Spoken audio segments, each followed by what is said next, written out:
تو گویا فلسفے کا عقیدہ رہا ہے ہمیشہ خدا پر، فلسفے کا اور مذہب پر. اصل تو ہم چونکہ صرف اس سبجیکٹ کو لے رہے ہیں، باقی چیزیں تو ضمناً آ جاتی ہیں. پھر وہ یہی اپنی جو کتاب جس کو میں نے کوٹ کیا لیویاڈین، اس کے پارٹ 3 میں وہ کرسچن کامن ویلتھ کا ذکر کرتا ہے. اب یہ جو ذکر کرنا پارٹ 3 میں یہ خود ثابت کرتا ہے کہ وہ ہابز قائل ہے مذہب کا اور خدا کے وجود کا. تو اس میں جا کے وہ کہتا ہے کہ جو بادشاہ ہو کامن ویلتھ کا، the king must be head of the church.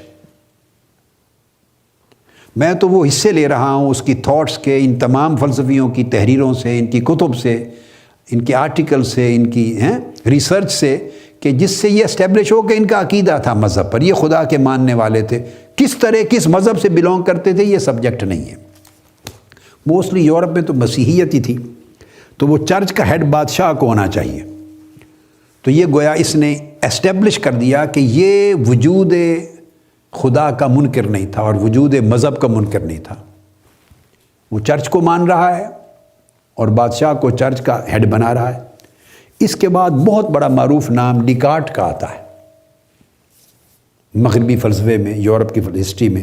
یہ 1596 سے 1650 کا اس کا زمانہ ہے، اور یہ ایکچولی ماڈرن فلسفی کا، ماڈرن ویسٹرن فلسفی کا یہ بانی ہے ڈیکارٹ.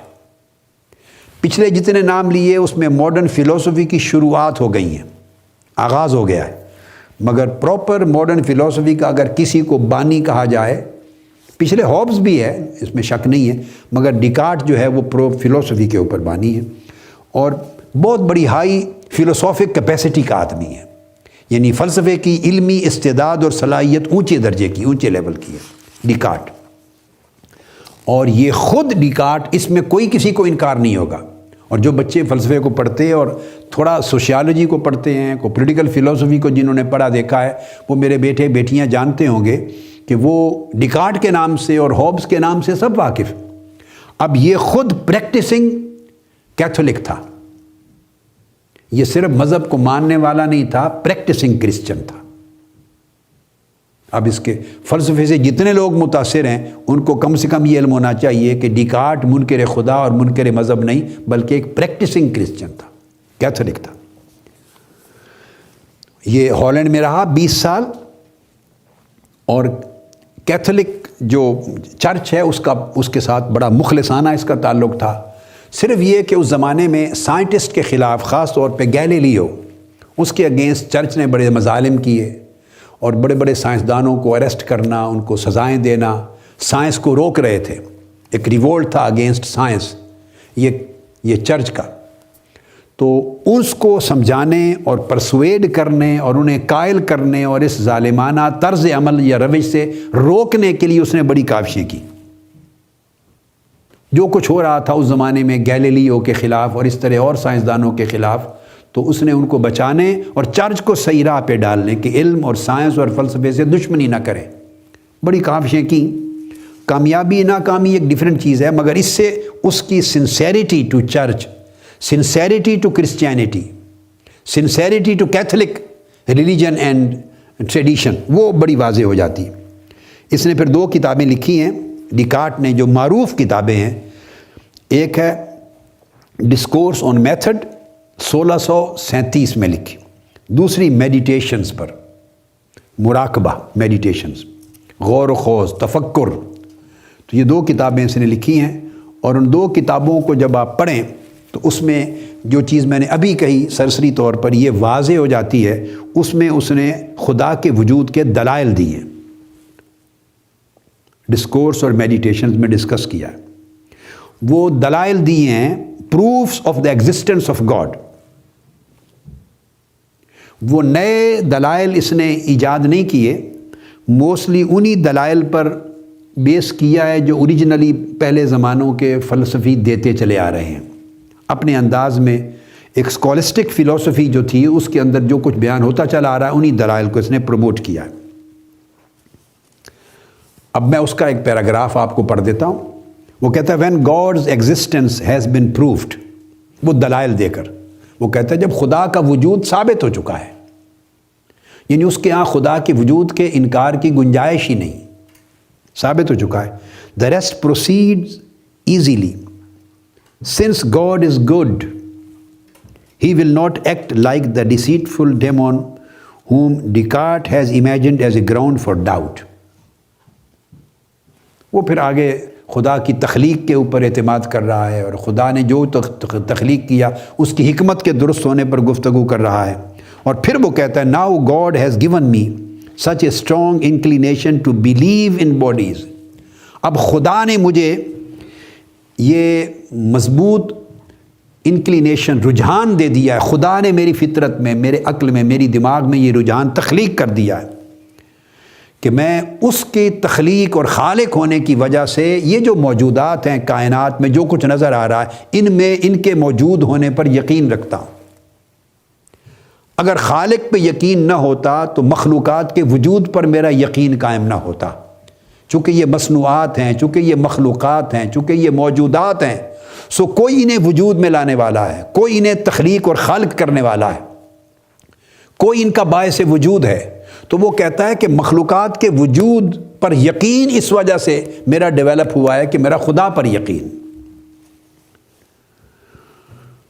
اور پھر اس طرح وہ اپنا پورا فلسفہ بیان، یعنی میں نے تو ایک پیراگراف میں چند جملے آپ کو اس لیے پڑھے ایسٹیبلش کرنے کے لیے کہ وہ خدا کے وجود کا ماننے والا ہے، اور صاف ظاہر ہے پھر مذہب کے اوپر اعتماد ہو گیا۔ اس کے بعد پھر آگے سپینوزا آتا ہے، ایک دور جدید کا مغربی فلسفی ہے۔ سپینوزا کا زمانہ 1632 سے 1677 ہے۔ یہ بھی جن کو بہت پسند کیا گیا مغربی فلسفے کی تاریخ میں، یہ ان فلسفیوں میں سے ایک ہے۔ اب یہ جب پیدا ہوا، پیدائشی اعتبار سے جیو تھا، یہودی تھا،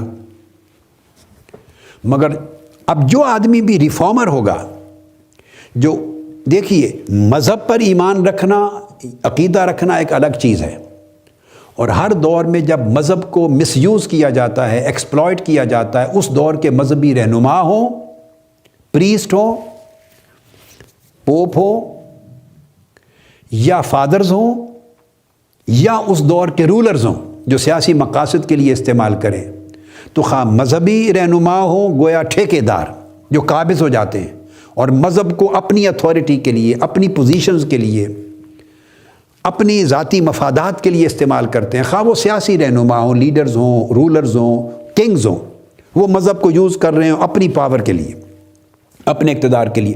تو جب مذہب کا حلیہ بگاڑ دیا جاتا ہے رسوم اور عبادت کی شکل میں اور بیہودہ تصورات کی شکل میں، اور جن کی اس مذہب کی اصل میں کوئی جگہ نہیں تھی، اور مذہب کی اوریجنل تعلیمات میں جو چیزیں نہیں تھیں، اور یہ ہمارے ہاں بھی ہوتا ہے، اور دنیا کے ہر مذہب میں ہوتا ہے، اور ہر مذہب میں نہیں، ہر فلسفی میں ہوتا ہے، پولیٹکس میں ہوتا ہے، اکانومی میں ہوتا ہے، ٹریڈ اور بزنس میں ہوتا ہے، ہر پروفیشن میں ہوتا ہے۔ پوری دنیا میں لوگ پروفیشن کو، ڈیموکریسی کو، پولیٹکس کو، ہیومن رائٹس کو، رائٹ آف ووٹ کو، جسٹس کو، عدل کو، انصاف کو، یہ سب اصطلاحات کو مس یوز کرتے ہیں۔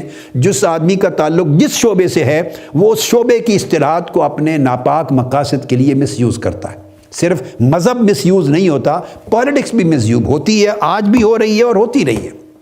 دراصل اتھارٹی کے لیے مس یوز ہوتا ہے، فائنانشل گینز کے لیے، مادی دنیاوی مفادات اور مقاصد کے لیے ہوتا ہے یوز، ہر طبقہ کرتا ہے۔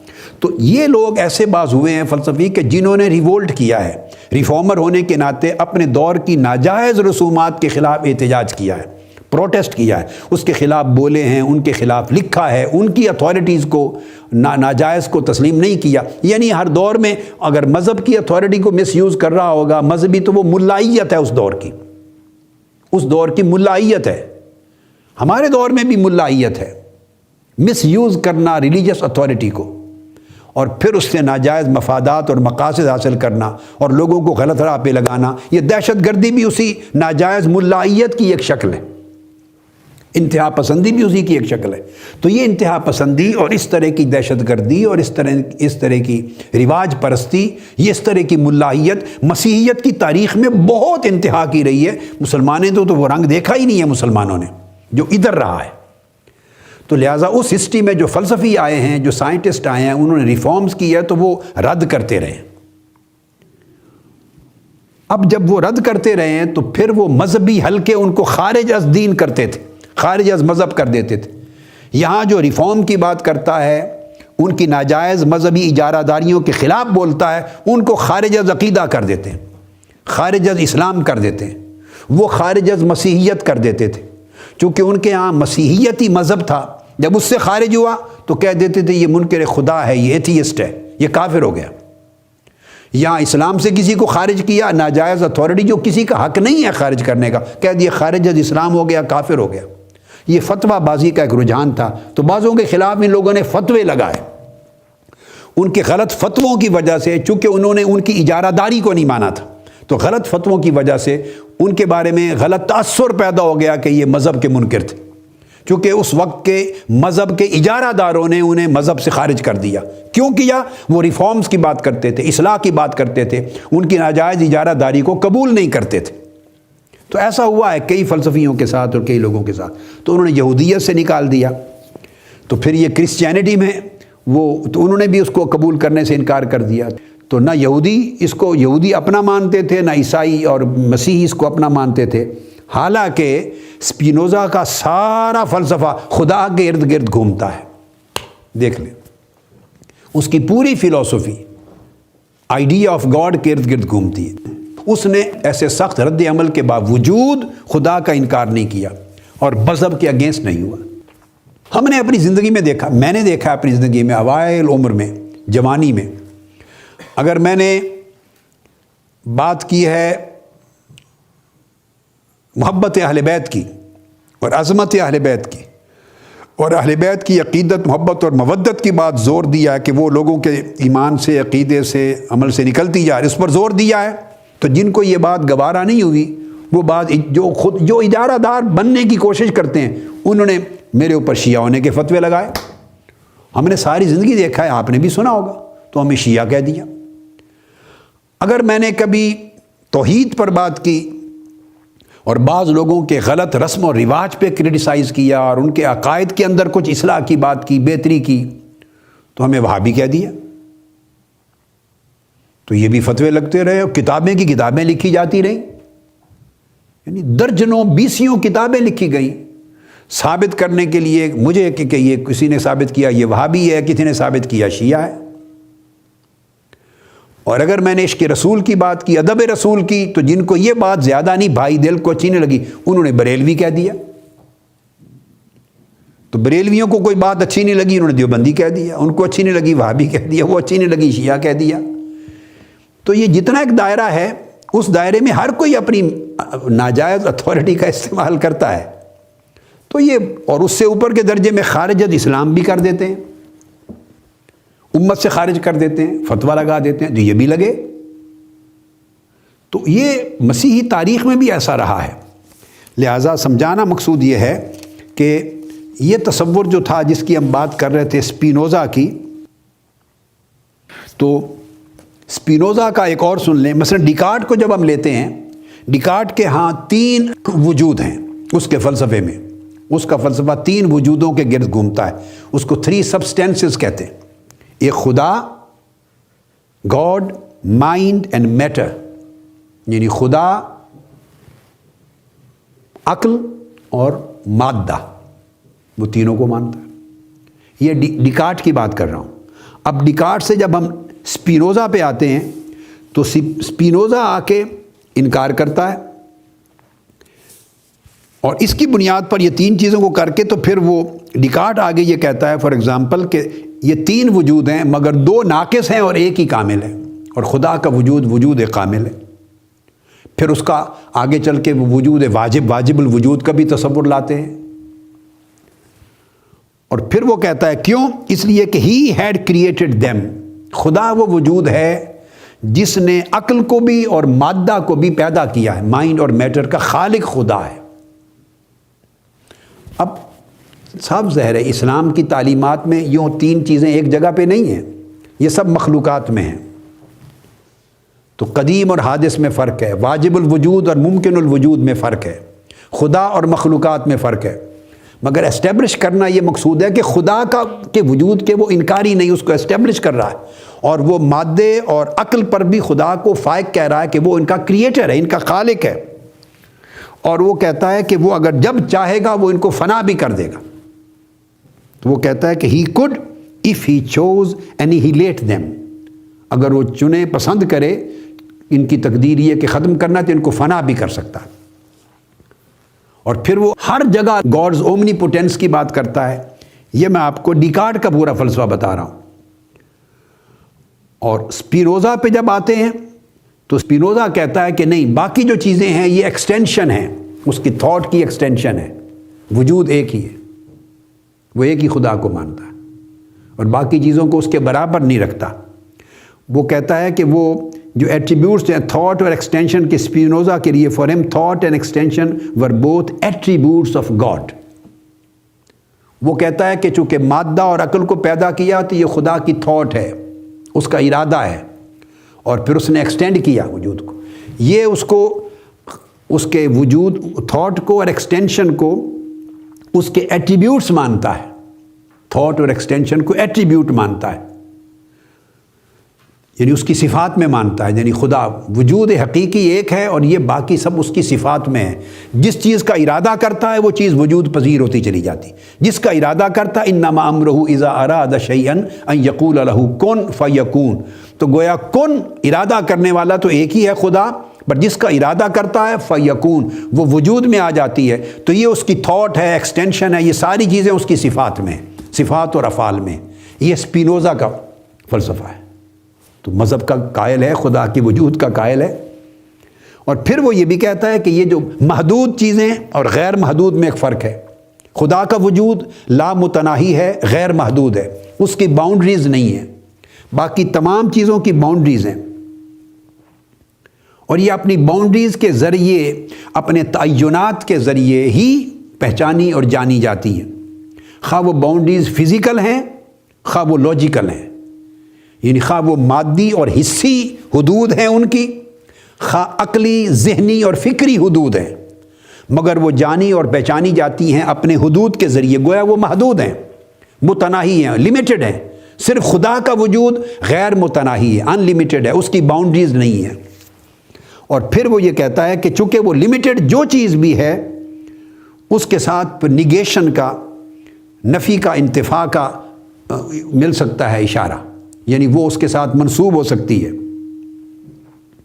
مگر صرف ایک چیز جو نگیٹ نہیں ہو سکتی، جو معدوم نہیں ہو سکتی، کبھی بھی ختم نہیں ہو سکتی، وہ there can be only one being who is wholly positive. وہ نیگیٹو نہیں ہے. باقی ہر چیز میں نیگیشن ہے، نیگیٹیوٹی ہے، کوئی نقص ہے، اور نقص بڑھتا بڑھتا انہیں عدم کی طرف لے جا سکتا ہے، خاتمہ کر سکتا ہے. مگر خدا کی ذات ایک ایسی ہے جس میں نہ کوئی نقص ہے اور نہ کسی عدم کے ہو جانے کا یا عدم کی طرف جانے کا امکان ہے. تو وہ کہتے ہیں the only one being who is wholly positive and he must be absolutely infinite. اور وہی سراسر واجب ہے، وہی کامل ہے، ہر نقص سے پاک ہے. اور یقیناً یہ اسپینوزا کا فلسفہ ہے، اسپینوزا جس کی ہم بات کر رہے ہیں. اور وہی یقیناً غیر محدود اور لا متناہی ہے. اور پھر وہ کہتا ہے باقی ہر چیز جو ہے وہ کس طرح عالم امکانات میں وجود میں آئی ہے، مگر لاجیکلی وہ کہتا ہے کہ صرف اللہ کی ایک ذات ہے. Everything that happens is a manifestation of God. ہر چیز جو اس کائنات میں وجود میں آئی ہے، آ رہی ہے یا آئے گی یا آ سکتی ہے، وہ صرف اور صرف اللہ رب العزت کا محض اس کا امیجنیشن ہے، اس کی مینیفیسٹیشن ہے. صرف اللہ کے ارادے سے وہ ایک چیز کا ارادہ کرتا ہے، ایک چیز کا خیال کرتا ہے، اس چیز کے لیے جس کو ہم امر کہتے ہیں، امر کرتا ہے، وہ چیز وجود میں آتی ہے. تو کائنات میں جس شے کو بھی وجود ملتا ہے وہ اللہ رب العزت کے صرف مینیفیسٹیشن سے وجود ملتا ہے، یا اس کی صفات کے ظہور سے مینیفیسٹیشن ہے، اس کی شان اور افعال کے ظہور سے. جیسے ہم بعض چیزوں کو اللہ کے اسماء کا ظہور مانتے ہیں، بعضوں کو اس کی صفات کا ظہور، بعضوں کو اس کے افعال کا ظہور. یہ اس کی تخلیقات ہیں جس میں اللہ کی نشانیاں ہیں. جیسے ہم نے کہا سنوریہم آیاتنا فی الآفاق وفی انفسہم، ہم اپنی نشانیاں دکھا دیں گے تمہارے نفوس میں، جانوں انسانوں کے اندر بھی اور تمہارے باہر کائنات کے، زمین و آسمان کی کائنات میں بھی. تو یہ اس کی مینیفیسٹیشنز ہیں، یہ اس کے مظاہر ہیں، یہ اس کی تخلیقات ہیں، یہ اس کے مظاہر ہیں. تو اس لیے وہ اس نے اللہ رب العزت کو ہی صرف وحدہ لا شریک مانا ہے اس اعتبار سے. پھر اسپینوزا آگے چل کے یہ بھی بیان کرتا ہے، خدا کی محبت کا بھی ذکر کرتا ہے، اور وہ بیان کرتا ہے when all objects are referred to God, the idea of God will fully occupy the mind. جب بندے کو یہ سمجھ میں آ جائے اور بندے کو اس چیز کی معرفت حاصل ہو جائے کہ ہر چیز کی تخلیق کی نسبت اللہ کی طرف، خدا کی طرف، ہر چیز کے وجود کی نسبت خدا کی طرف، ہر چیز کی خوبیوں کی نسبت خدا کی طرف، اور اس کے معدوم ہو جانے کا بھی ہوگا تو وہ بھی نسبت خدا کی طرف، اگر اس کی فنا اور بقا کی ہر شے کی نسبت خدا کی طرف یہ معلوم ہو جائے تو کہتا ہے کہ پھر جو خدا کا تصور ہے اس سے انسان کی عقل اور انسان کی سوچ بھر جاتی ہے. انسانی عقل اور انسانی فہم اور انسانی فکر اللہ کے تصور کے ساتھ معمور ہو جاتا ہے، اور جب معمور ہو جاتا ہے تو اللہ کو وہ خاص مقام خدا کو مل جاتا ہے انسان کے فکر میں، انسان کے تصور میں، انسان کی معرفت میں. اور یہ لو آف گاڈ جب بھر جاتا ہے اس تصور کے ساتھ انسانی مائنڈ، ہیومن مائنڈ، تو اس کو کہتا ہے یہ خدا کی محبت سے معمور ہو گیا، وہ بندہ بھر گیا. تو اب یہ تمام جو میں نے چند ریفرنسز دیے، اس کے ورڈنگز دیے، سینٹنسز دیے، اس کے آرگیومنٹس دیے، یہ سمجھنے کے لیے کافی ہیں کہ اس کے ہاں بھی خدا کا وجود ہے، انکاری نہیں، اور مذہب کا وجود ہے. اس کے بعد پھر آگے پیریڈ آتا ہے، ایک جرمن فلاسفر ہے لیبنز. لیبنز کا زمانہ ہے 1646 سے 1716. لیبنز بھی خدا کا قائل ہے، مذہب کا قائل ہے. یہ میں نامور فلسفی لے رہا ہوں، چھوٹے موٹے چھوڑ رہا ہوں. یعنی مغربی فلسفے کی تاریخ جن ناموں سے عبارت ہے، اور خاص طور پہ فلسفہ جدید، اب قدیم کی بات نہیں رہی. اب میں اپنے بیٹے بیٹیوں کو، بہنوں اور بھائیوں کو، اور اہل علم کو، اہل فکر کو، اور ایسے موضوعات سے دلچسپی رکھنے والوں کو سمجھانا چاہتا ہوں کہ ہم اب مغرب اور یورپ کے فلسفے کے دور جدید میں آ گئے ہیں، پریزنٹ ماڈرن ورلڈ کی طرف آ رہے ہیں، جہاں سے پورا فکر اور فہم اور فلسفہ تشکیل پایا ہے. تو اس نے بھی اپنی ڈاکٹریٹ کی ڈگری لی جرمن کے ایک شہر سے، آلڈورف سے. وہاں پروفیسرشپ اس کو آفر ہوئی. مگر دلچسپ چیز ہے، 1666 میں اس نے ڈاکٹریٹ کی، پی ایچ ڈی. اس کو پروفیسرشپ آفر ہوئی اور اس نے انکار کر دیا. اس نے کہا کہ میرے ذہن میں ایک ڈیفرنٹ کام ہے، میں نے پی ایچ ڈی کر لی، فلسفے میں ماہر ہو گیا، اپنی منزل کی طرف جا رہا ہوں، مگر کیریئر کے لیے میرے ذہن میں کچھ اور آئیڈیا. اور وہ آئیڈیا کیا تھا؟ 1667 میں ایک سال کے بعد وہ آرچ بشپ جو تھے، آرچ بشپ، اس کی سروس میں انٹر ہو گئے.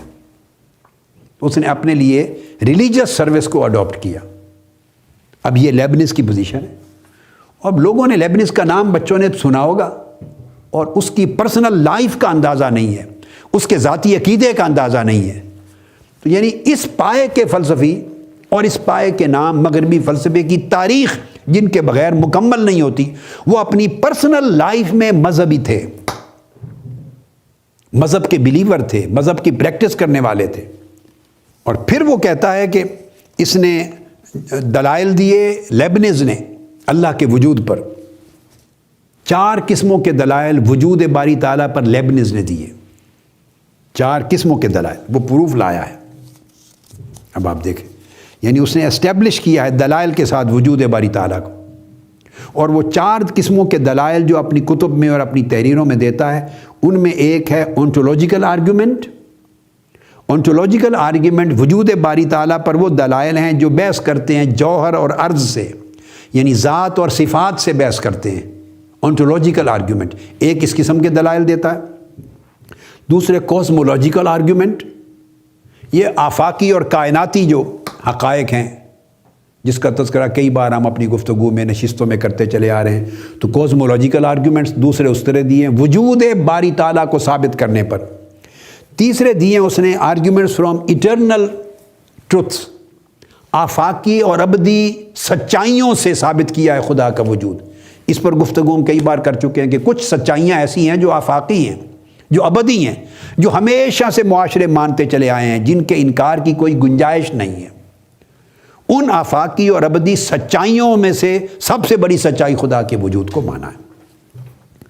اور پھر ایک اس نے قسم قائم کی ہے argument from the pre established harmony. یہ جو کائنات کے مختلف موجودات ہیں ان کے اندر جو پہلے سے ثابت شدہ ہارمنی ہے، موافقت ہے اور مطابقت ہے، تو وہ آفاقی مطابقتوں سے اور آفاقی موافقتوں سے اخذ کرتا ہے اصول وجود باری تعالیٰ کا کہ یہ مطابقتیں اور یہ موافقتیں نہیں ہو سکتی از خود بائی چانس، جب تک انہیں کوئی پیدا کرنے والا نہ ہو۔ وہ لاز آف ڈیوینٹی ہیں، اس سے خدا کے وجود کو لیتا ہے۔ کازمولوجیکل آرگیومنٹ میں اس نے علت اولا کی دلیل بھی ڈسکس کی ہے، ہم اس کا ذکر کر چکے ہیں اپنے دلائل میں، کہ ہر چیز کا وجود ایک علت کے ساتھ اس کو وجود میں لانے والی ایک علت ہے۔ جیسے دلیل حرکت ہے، دلیل علت ہے، اس کے تذکرے ہم کر چکے ہیں پہلے، مگر اس کو وجود میں لانے والی پیچھے ایک اور علت ہے۔ ہر وجود حرکت میں ہے، اسے حرکت میں لانے والا ایک محرک ہے، اور محرک خود متحرک ہے۔ ہر شے جو حرکت میں ہوئی نا، بیسک چیز، ہر شے حرکت میں ہے، تو پہلی بات سمجھ لیں، ہر وجود متحرک ہے۔ جب ہر وجود متحرک ہے تو اس کو حرکت میں لانے والا محرک وہ بھی متحرک ہے، اس کو حرکت میں لانے والا محرک وہ بھی متحرک ہے۔ تو کرتے کرتے وہ چلتے ہیں انمولوجیکل دلائل پر کہ چلتے چلتے حرکت ہمیشہ اینڈ لیس نہیں ہو سکتی۔ کوئی محرک ایک ابتدا میں ایسا ہوگا جس نے ہر چیز کو حرکت دی مگر خود متحرک نہیں۔ اسی طرح ہر چیز کو وجود میں لانے والا کوئی سبب اور علت ہے، اور وہ علت خود بھی موجود ہے، سو اسے وجود میں لانے والی پیچھے کوئی اور علت ہوگی، اور وہ علت خود موجود ہے اس کائنات میں، reason, effective reason, cause and effect. So اسے وجود میں لانے والی پیچھے کچھ اور ایفیکٹو کاز ہوگی۔ تو وہ کہتا ہے اس طرح علل اور معلول، علت و معلول کا سلسلہ چلتا چلتا چلتا جب پیچھے جائیں گے تو اینڈ لیس نہیں ہو سکتا، اس کو it has to end at certain point. کسی ایک نقطے پر علتوں کو، اسباب کو، تحرکات کو کہیں نہ کہیں ختم ہونا ہے، تو جہاں جا کر ختم ہوگی وہ علت اولا ہے، یعنی اس کو کوئی وجود میں نہیں لایا، وہ بگننگ ہے کائنات کی۔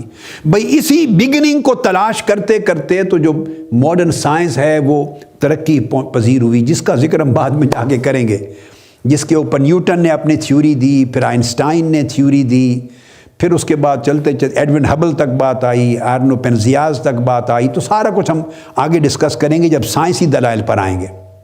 تو سائنس بھی تو اسی خالق کی یا خلقت کے اصل کی تلاش میں آگے بڑھی ہے، ورنہ تو رکی پڑی تھی۔ سٹیٹک کائنات کا تصور ہو گیا تھا، سٹیٹک جامد کائنات، اور پھر انفینٹ کائنات کا کہ غیر محدود ہے کائنات، اس تصور پہ سائنس چل رہی تھی۔ یہ خود جامد تصور تھا، سائنسدانوں کے ذہنوں میں خود ہیجان تھا، خود پریشانی تھی، وہ پریشان تھے کہ سٹیٹک نہیں ہو سکتی، جب اس کے اندر ہر شے حرکت پذیر ہے، چل رہی ہے، تو کائنات اوریجنلی سٹیٹک کیسے ہو گئی؟ تو حرکت کا کوئی سبب ٹریس کرنا چاہیے، اور اس پر بھی سائنسدان پریشان تھے۔ یہ کائنات انفینٹ غیر محدود نہیں ہو سکتی، کیسے مان لیا جائے غیر محدود؟ اس کی باؤنڈریز ہی کوئی نہیں، اس کی حد ہی کوئی نہیں۔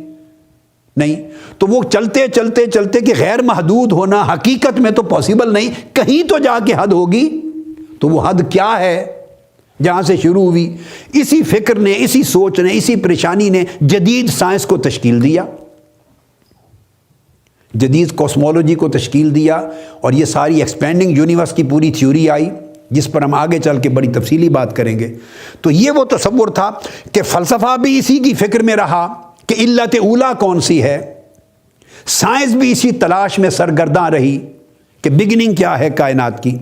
لیبنز نے بھی اسی طرح دلائل دیتے دیتے وہ اس طرف آیا ہے۔ وہ کہتا ہے کائنات کی ہر چیز کنٹینجنٹ ہے، ہر چیز کا وجود کسی شرط کے ساتھ مشروط ہے۔ یہ لیبنز سارے دلائل دیتے ہوئے اس میں کوسمولوجیکل دلائل میں ہر چیز کا جو وجود ہے وہ مشروط ہے سرٹن کنڈیشن کے ساتھ، کسی شرط کے پورے ہونے کے ساتھ۔ اگر وہ شرط نہ ہو تو وہ وجود نہ ہو، یا وہ وجود اس شکل میں نہ ہو، اس صفت میں نہ ہو، یا وجود اٹ سیلف ایگزسٹ نہ کرے، یا ایگزسٹ کرے تو اس کی فارم یہ نہیں ہوگی، اس کی شکل اور صورت یہ نہیں ہوگی، چونکہ اس کی صورت کے لیے بھی پائے جانے کی کوئی شرط چاہیے، اس کے وجود ایگزسٹنس کے لیے بھی کوئی شرط کا پورا ہونا چاہیے۔ تو اس طرح شرط اور مشروط یہ ایک سسٹم ہے جو لیبنز نے بیان کیا۔ تو چلتے چلتے وہ کہتا ہے جب ہر چیز کنٹینجنٹ ہے، مشروط ہے، تو اس کا مطلب یہ ہوا کہ لاجیکلی کہ یہ اگر کوئی شرط کریٹ کرنے والا یا شرط پیدا کرنے والا یا شرط پیدا کرنے والی کوئی صورتحال نہ ہوتی تو کوئی شے بھی وجود میں نہ آتی، چونکہ ہر شے مشروط ہے کسی شرط کے وجود کے ساتھ۔ پھر وہ شرط موجود ہے تو وہ بھی مشروط ہوئی، تو اس کے پیچھے کوئی اور شرط ہوئی، کنڈیشن جو فلفل ہوئی، تو اس کنڈیشن کی فلفلمنٹ کے نتیجے میں اس کو وجود ملا، یہ مشروط تھی، اس کا موجود ہونا مشروط تھا، کنڈیشنل تھا، with the filament of that certain condition. تو پھر وہ کنڈیشن خود فلفل ہوئی، کسی کنڈیشن کی فلفلمنٹ کے نتیجے میں وجود میں آئی۔ تو یہ اس کو آرگومنٹ لیتا ہے، وہ کہتا ہے کہ اگر ہم سپوز کر لیں کہ اس طرح، تو پھر کائنات، اس کا مطلب ہوا کہ ہمیشہ سے ایگزسٹ کرتی چلی آ رہی ہے، ہمیشہ سے کوئی شرط تھی اور اس شرط کے پوری ہوئی اور اس سے کوئی وجود بنا، پھر وہ شرط بنی کسی اگلے وجود کی اور اس کے پورے ہونے سے اگلی شے کو وجود ملا، پھر وہ شرط پوری ہوئی تو کوئی اگلی شے وجود میں آئی، وہ شے خواہ تخیلاتی ہو، خواہ حسی ہو، خواہ مادی ہو، خواہ وہ صفت ہو، خواہ وہ فعل ہو، خواہ وہ مادی وجود ہو، کوئی شے سبسٹنس ہو، ان اینی میٹر۔ تو وہ کہتا ہے کہ یہ تو پھر اس طرح چل کے پاسبل نہیں ہے کہ ہمیشہ سے وہ ساری چلے۔ وہ کہتا ہے یقیناً کوئی شرط ایک ایسی ہوگی، پہلی شرط جس نے مشروط کو وجود دیا، جس سے کائنات کی ابتدا ہوئی۔ ہیں سب لوگ کائنات کی ابتدا کی کھوج میں، کائنات کی ابتدا کی تلاش میں سرگرداں، کوئی اسے سبب کا نام دے رہا ہے، کوئی اسے علت کا نام دے رہا ہے، کوئی اس کو حرکت کا نام دے رہا ہے، کوئی پہلے محرک کا نام کہتا ہے، کوئی پہلی علت کا نام کہتا ہے، کوئی پہلی کاز کا نام کہتا ہے، کوئی فرسٹ کاز کا نام کہتا ہے، وغیرہ وغیرہ، کوئی پہلی شرط کا نام دیتا ہے۔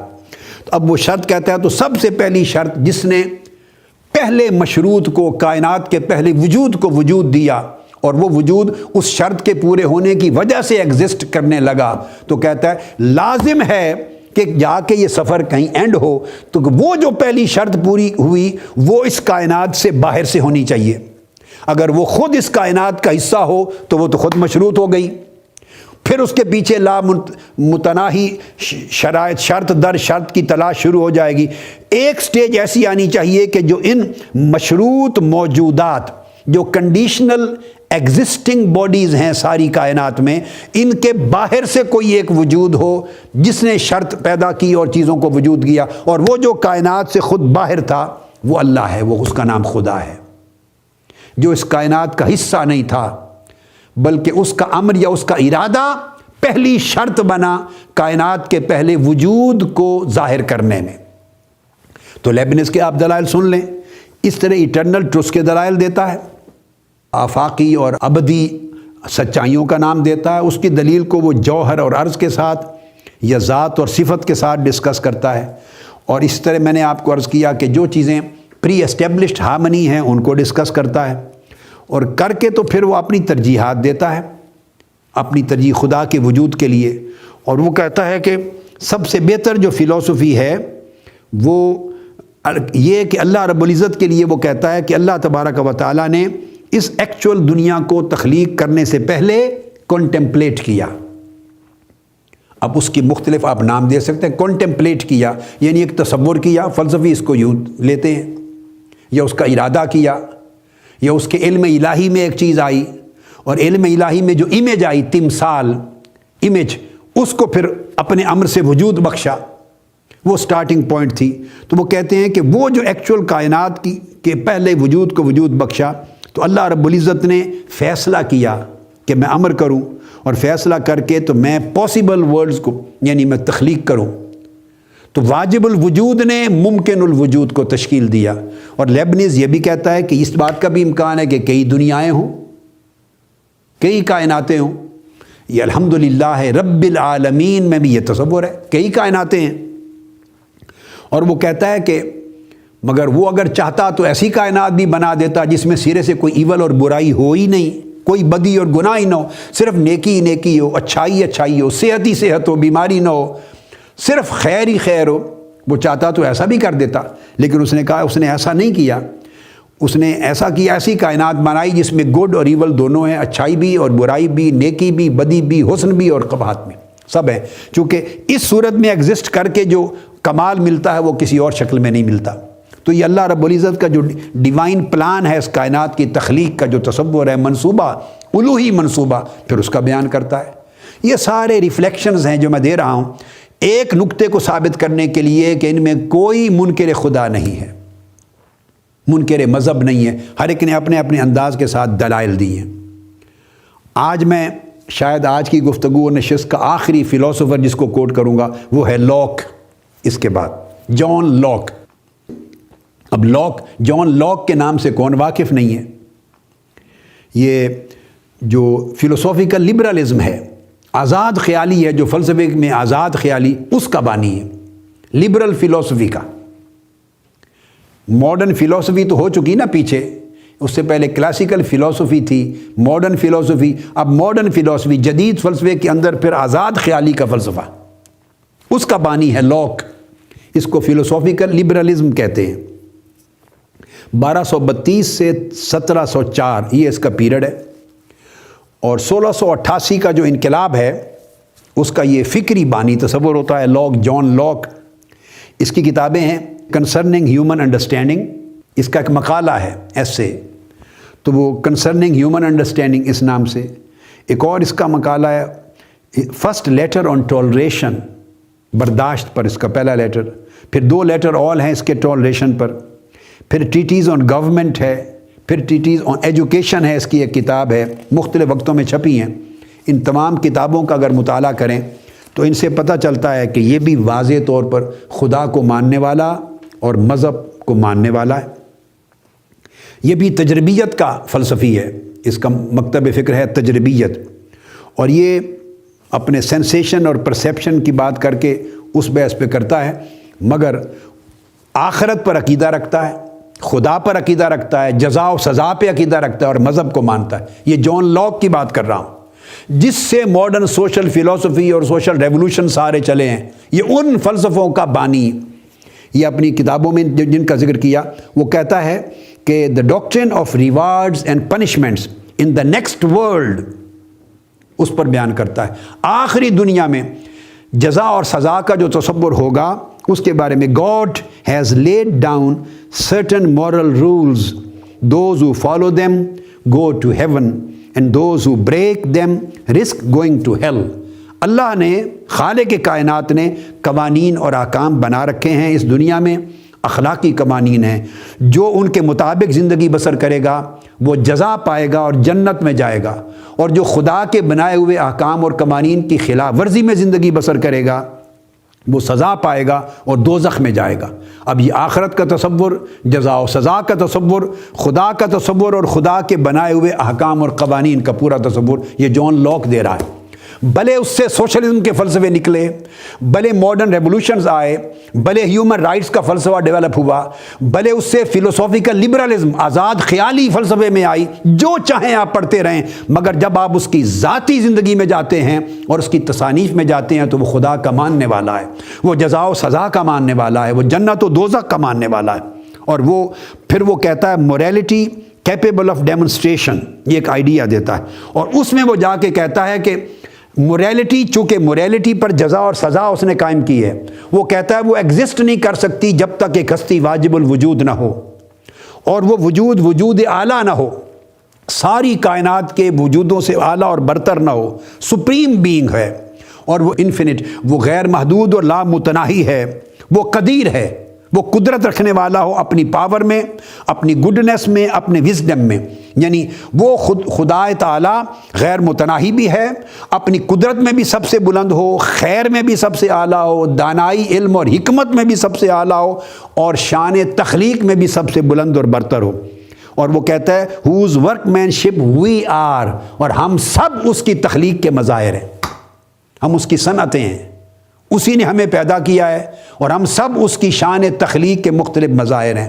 اس ہمارے وجود سے اور کائنات کے ہر ایگزسٹنگ باڈی کے وجود سے اس کی شان تخلیق ظاہر ہوتی ہے، اس کی حکمت ظاہر ہوتی ہے، اس کی دانائی ظاہر ہوتی ہے، اس کی خیر ظاہر ہوتی ہے، اور اس کی قدرت ظاہر ہوتی ہے۔ یہ جان لاک کو میں نے کوٹ کیا۔